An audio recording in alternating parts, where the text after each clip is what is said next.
Masyarakat merupakan komponen yang penting dalam sebuah negara. Dengan melibatkan peran serta masyarakat dapat tercapai suatu tujuan bersama. Sama halnya seperti dalam bidang kesehatan, masyarakat juga dilibatkan peran sertanya dalam suatu pelayanan kesehatan, yaitu upaya kesehatan berbasis masyarakat. Upaya kesehatan berbasis masyarakat atau UKBM merupakan bagian dari sistem kesehatan nasional yang berperan dalam menghubungkan fasilitas kesehatan primer atau puskesmas dengan komunitas atau masyarakat. UKBM sendiri memiliki definisi sebagai segala bentuk kegiatan yang bersifat dari, oleh, dan untuk masyarakat. UKBM bertujuan untuk mengenali, mengatasi, memelihara, melindungi, dan menumbuhkan kesadaran masyarakat.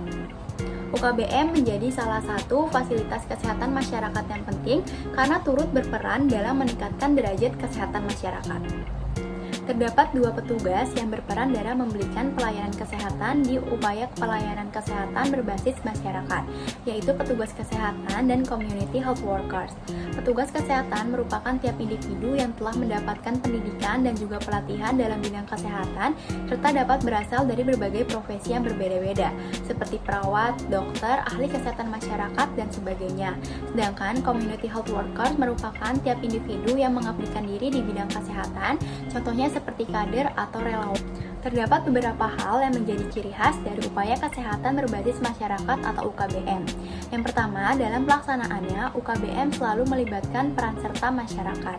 Pelayanan yang dilakukan dalam UKBM lebih mengedepankan pada pelayanan promotif dan preventif.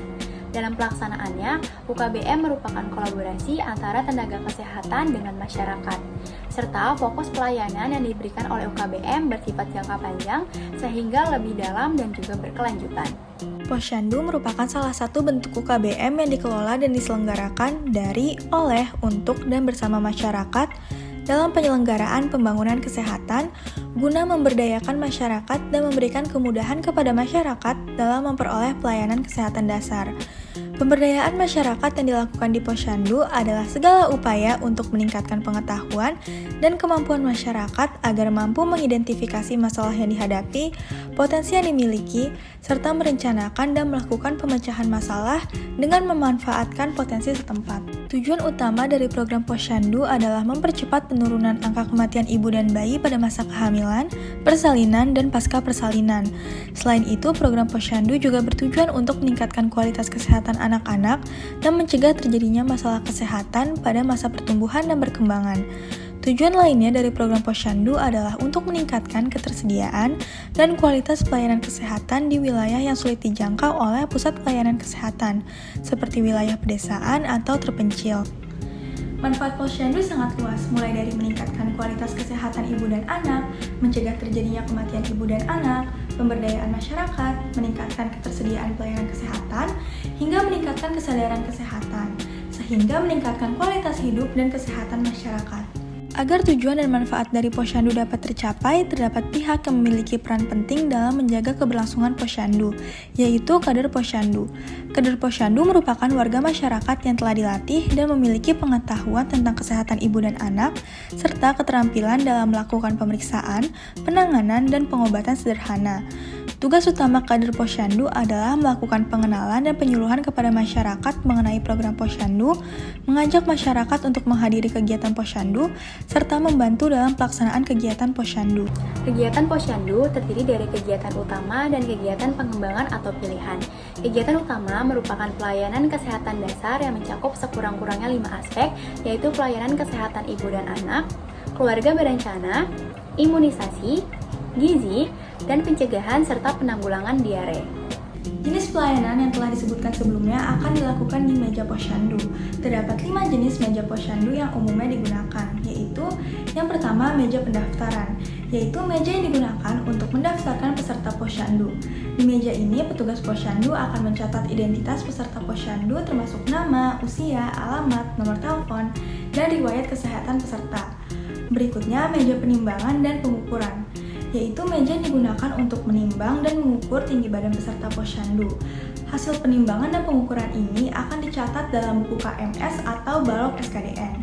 Selanjutnya, meja pengisian KMS atau pengisian balok SKDN. Di meja ini, petugas posyandu akan mencatat hasil penimbangan dan pengukuran, serta pemberian imunisasi dan vitamin A bagi balita. Berikutnya, meja penyuluhan yang digunakan untuk memberikan informasi dan penyuluhan tentang kesehatan, terutama kesehatan ibu dan anak. Di meja ini, petugas posyandu akan memberikan pengetahuan tentang pola makan yang sehat, cara menyusui yang benar, cara pencegahan penyakit, dan pentingnya vaksinasi.